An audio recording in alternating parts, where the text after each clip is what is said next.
One of the more interesting areas of economics comes in institutional economics, where we're looking at contracting and the principal-agent problem, which is the topic of the current lecture.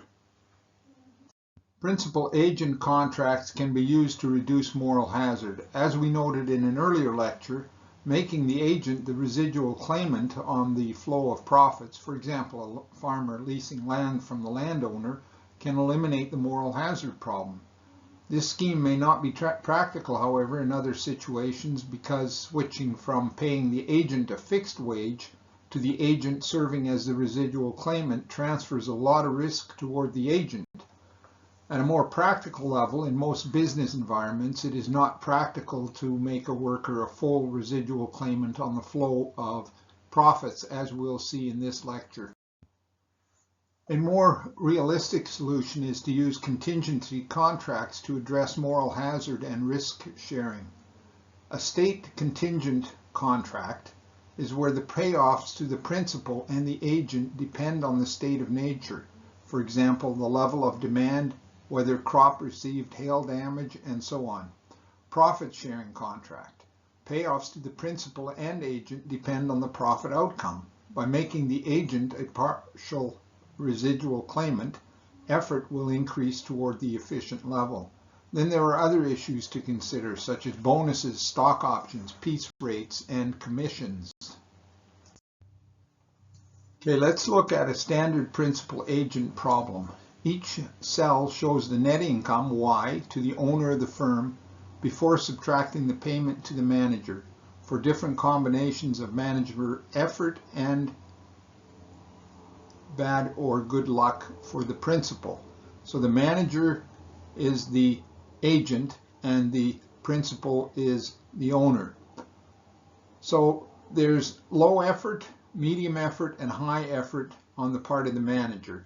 And the costs of effort to the manager are 0 for the low, 10 for the medium, and 30 for the high. And we can speak of it in dollar terms, say.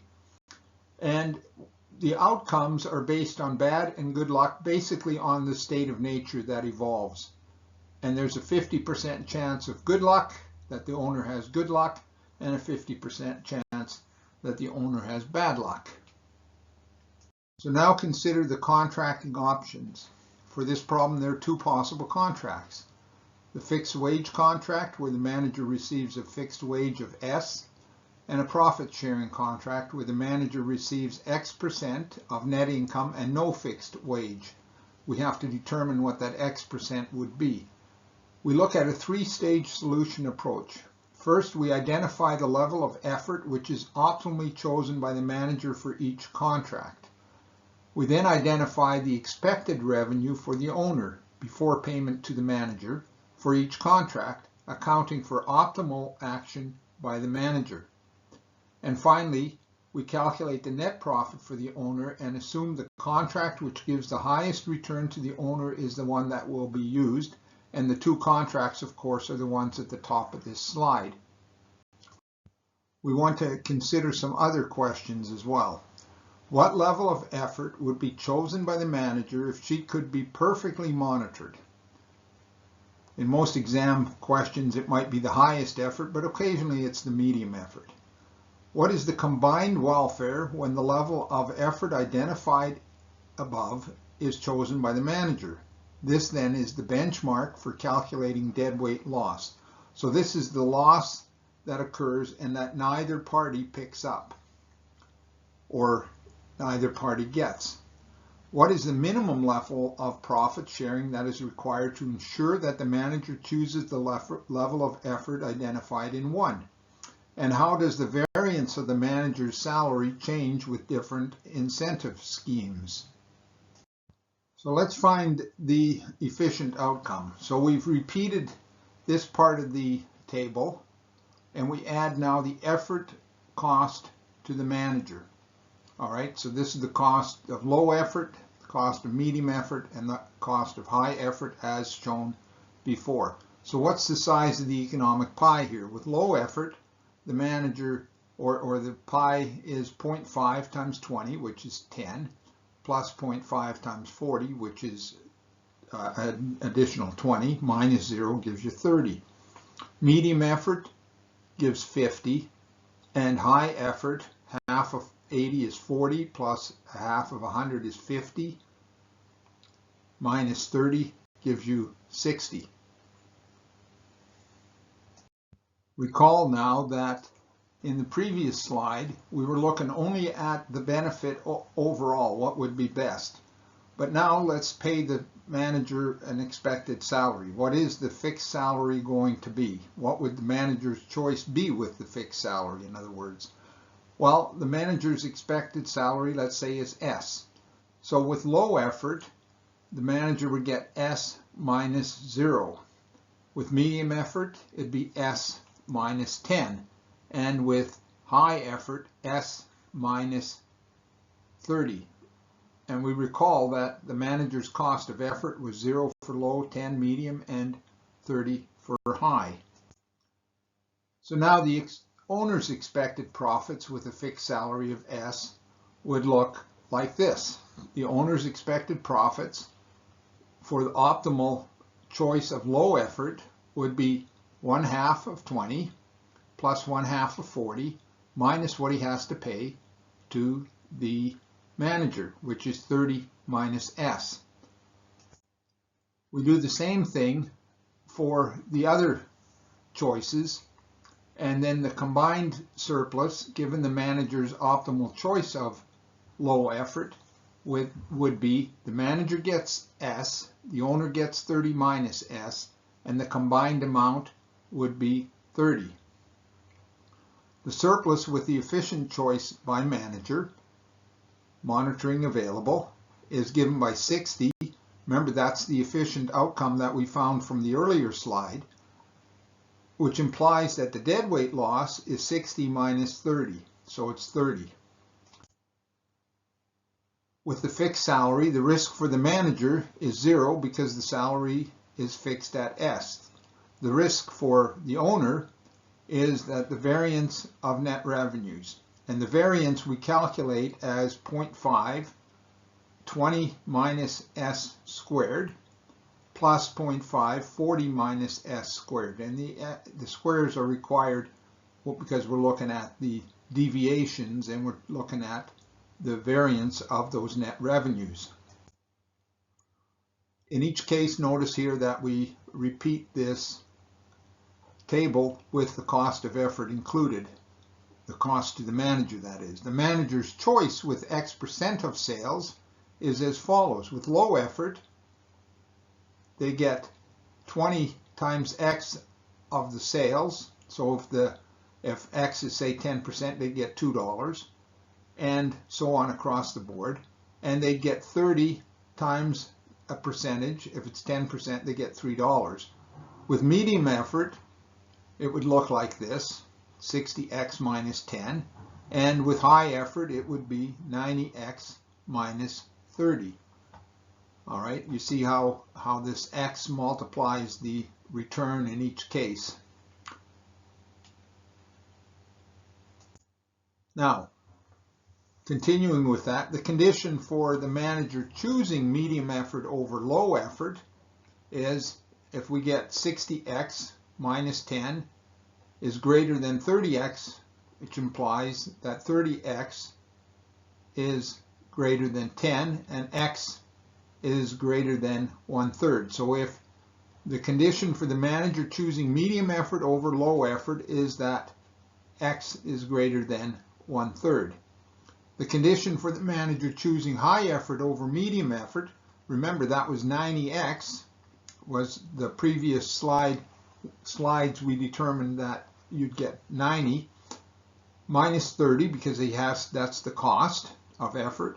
So it'd be 60x minus 10,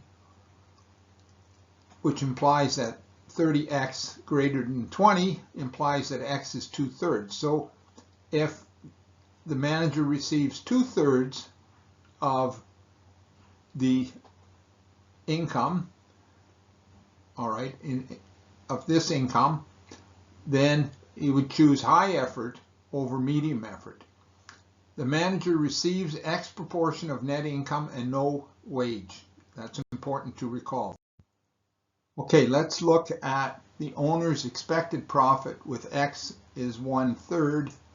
So 1/3 of the income going to the manager versus 2/3.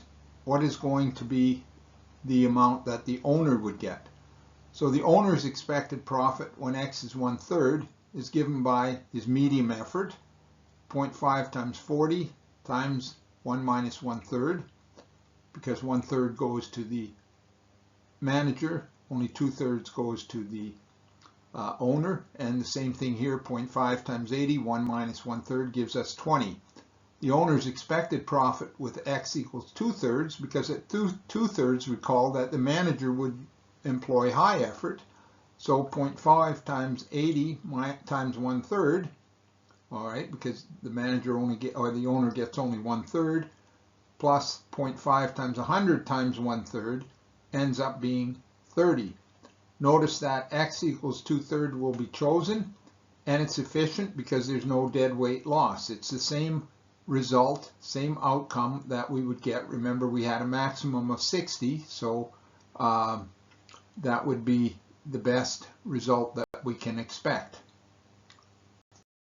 So then what can we say about the following situation where we have bad and good luck occurring with 50%?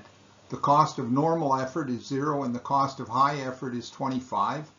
The expected returns with normal effort would be 20 for bad luck and 60 for good luck, so 10 plus 30 is 40. For high effort with bad luck and good luck of 50 and 70, it would be 60. High effort maximizes joint surplus for the principal and the agent. Assigning 100% of the profits minus a fixed fee to the agent will ensure that high effort is chosen. A fixed salary contract can achieve the efficient outcome, and that's the outcome that maximizes the joint surplus. This problem has a typical principal-agent outcome. Okay, let's consider another principal-agent problem where Kate hires Justin to manage a bakery. The bakery's profits depend on luck and on Justin's effort, and good and bad luck again have a probability of 50%. Justin decides how much effort to provide, with high effort costing him $1,000 and normal effort costing nothing. He requires an expected compensation, however, that's at least as large as $2,400. So if we look at this table, we get normal effort with bad and good luck. We get 2,000 plus 4,000, but half of that, so $3,000 is the expected income. With high effort, it's $6,000, but Justin's cost is $1,000. So let S be the fraction of profits that Kate assigns to Justin. Identify the efficient contract which satisfies Justin's $2,400 minimum. As a general approach to these kind of problems, the first step is to determine which action the agent prefers for the contract in question. The stronger the incentive, the higher the effort chosen by the agent. The second step is to use the results from the first step to calculate the expected net surplus of the principal.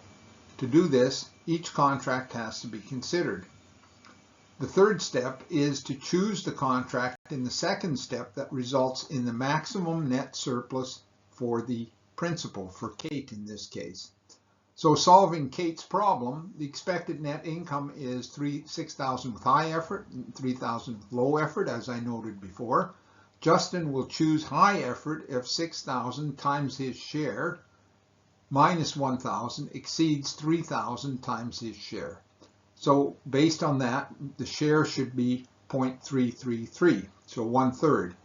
To ensure that Justin both works hard and has an expected compensation equal to his reservation wage of $2,400, Kate will pay Justin a fixed salary of size 400 plus 1/3 of the net income.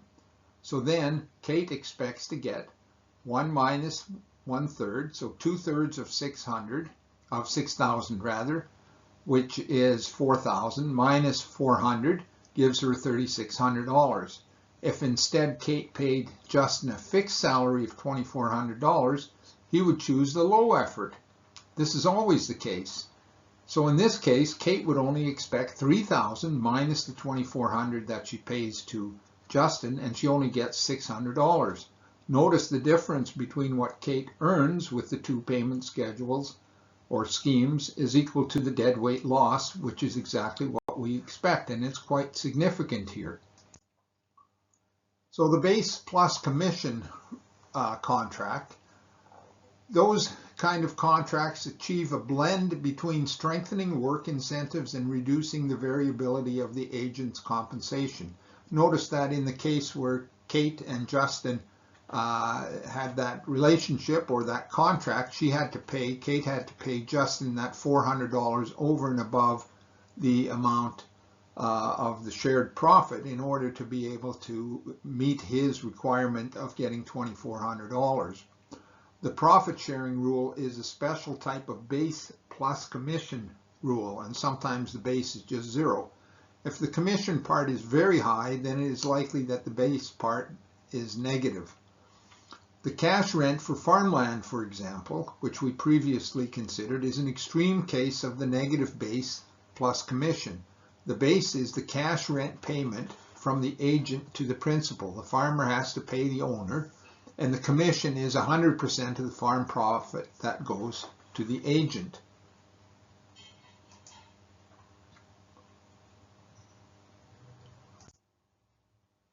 So the question is, which of the following is likely to be the most effective way to reduce the moral hazard and the principal-agent problem? Is it to raise the level of fixed salary that the principal pays to the agent? Is it requiring the principal to post a bond that is automatically transferred to the agent if low effort is observed to be chosen by the agent? Is it requiring the principal to post a bond that is automatically transferred to the agent if the payoff is sufficiently high? Or is it asking the agent to pay a penalty if bad luck is observed? I'll give you some time maybe to stop the video and to try and address this particular issue.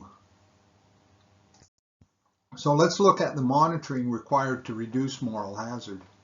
If profit sharing or contingency contracts are not possible, then the principal may have to monitor the actions of the agent. Employers commonly monitor the efforts of employees through video cameras, email, and phone call screening. You've probably encountered that on telephone calls where you're told that your phone call may be screened for learning purposes. Well, it's probably not learning purposes, but it's probably to monitor employees. Monitoring can be counterproductive because it reduces morale and creates a sense of big brother. Electronic monitoring, however, is widespread, and in many cases the employee does not even know that he or she is being monitored. Monitoring of the workplace is occurring more and more. More than 70% of the adult online population has accessed the internet at work for personal use at least once, according to a 2000 eMarketer study. Employees are sending personal emails, playing games, viewing pornography, shopping, checking stock prices, and gambling online during working hours. When I was a head of agricultural economics at UBC, we had a problem with students doing this exactly on computers that were in a lab, and we had to finally clamp down on that, which was very difficult to do at the time because that was around the year 2000. With simple software applications today, your boss can be tapping into your computer to see what you're doing in real time. Whether you are guilty of wasting company time or not, your computer might be under surveillance. Long-distance trucking is a very good example. For the past several decades, the mileage and speed of trucks were monitored with mechanical truck-mounted devices, and truckers were required to keep a detailed logbook that identified rest stops, safety checks, and so on. There still remained a moral hazard problem because in the absence of more detailed monitoring, drivers had an incentive to complete the trip as fast as possible, even if offered a higher payment to drive safe. New GPS devices and truck-mounted video cameras now ensure the driver is fully monitored and risky driving can be penalized accordingly. In some cases in Europe, they've even put things in trucks that stop the truck once the driver has driven too many hours in a day. Now, there are incentive effects caused by limited liability. In November 24, 2018, the Globe and Mail reported a story about how small companies are buying natural gas wells for $1 when these wells are nearing end of production. The price is nearly zero because of the large cleanup liability that is bundled with the purchase. If the price of natural gas rebounds, firms will resell and make a good profit. If the price does not rebound, these firms will declare bankruptcy and walk away without doing the cleanup. A regulator is forecasting that Alberta taxpayers would likely be on the hook for hundreds of millions of dollars. This is a moral hazard because incentives facing these firms are simply misaligned. Another issue that's really big is contracting and trust. This material is taken out of Robert Nelson's excellent book, Economics as Religion. No leading institutional economist, these are new institutional economists, believes that all economically significant behavior is strictly self-interested. They believe that altruism does occur, that people do take into account what the actions are on other people. Trust is treated as an individual's attitude or set of subjective probabilities and not as an essential ingredient in a relationship. The idea of trust as a social commitment rather than as an act of individual self-interest inevitably leads to the subject of religion as a possible factor in the formation of social beliefs that could sustain trust. Religion involves group value formation. The typical refusal of most current economists to go beyond self-interested motivation is itself a religious act within the framework of a powerful economic theology. And if you want, Nelson talks about this theology quite a bit, although I would not consider his book to be one that promotes Christianity or anything along those lines. Economists committed to promoting a more efficient economic system must consider how they might act to promote a more efficient religion. But notwithstanding trust and culture is shaped by religious beliefs, improve economic efficiency by lowering transaction costs, addressing issues related to asymmetric information. So it's very important. Culture is a very big determinant of transaction costs. Just think of it. If you have to, if you go to buy something from someone, you have to be able to trust that that person says certain things about the thing that he's selling. We can consider some further terms that have been introduced by the new institutional economists that we as economists in the neoclassical tradition often neglect. One is asset specificity. So a company agrees to build a manufacturing plant to another's design specifications. Once it is built, the second party has an incentive to cheat on paying the first or in complying with the provisions of the original contract, because the builder of the manufacturing plant can't sell it to anyone else. You may promise many things up front, but it could all be an act of deception on your part, with your behavior creating what was called a hold-up situation. That's basically what it is when you get into that kind of situation where you contract to build something, you build it, and then the person doesn't take delivery or doesn't want to take delivery. Well, you end up in court pretty quickly. Information often yields significant externalities, benefits to others not captured in market relationships. It then pays to internalize these benefits by consolidating the process of information gathering under one ownership. Efforts by separate firms to do the same thing through mutual contracting often creates a free rider problem. So in other words, if you have separate firms trying to do the same kind of thing through mutual contracting, you get the free rider. One of the firms will not really participate and pay their due to the contract. Differential access to information is often at the heart of the principal agent problem. So we count, that's basically what leads to asymmetric information. That's what we mean by differential access to information, which is a component of asymmetric information. Bounded rationality occurs when individuals or organizations have limited capacity to receive and process information.